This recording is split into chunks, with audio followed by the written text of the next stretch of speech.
Mən bunu bacaracağım. Bacarmalıyam. Başqa yolum yoxdur. Sən əmi düz deyir də, nə vaxta qədər mən bunu ürəyimdə saxlayacağam? Ondan sonra etiraf edeyim, qoy canını qurtulsun bundan. Heç olmasa bilim ki, bir ümid var burada. Səbr eləməyə ümid var. Deyəcəm. Hər şey deyəcəm. Hər şey etiraf edəcəm. Deyəcəm. Deyəcəm.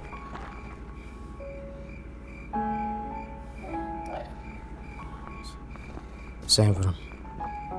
Zəng vurun, Əsma gəlsin.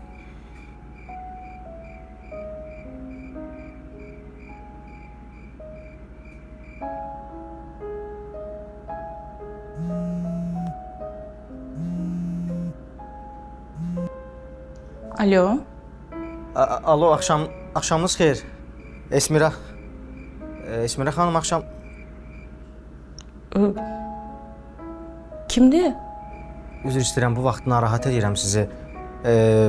Mən sizin həyətiniz, evinizin qarşısındayam. Olar bir dəqiqəlik düşəsiz, mən sizə bir vacib söz demək istəyirəm. Başa düşmədim. Evin qabağında? Yaxşı, gəlirəm.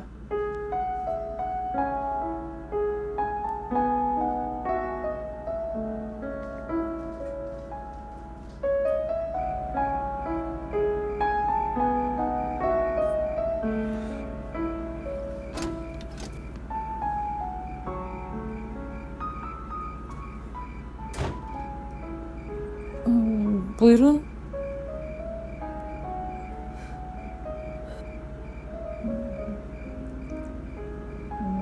Salam.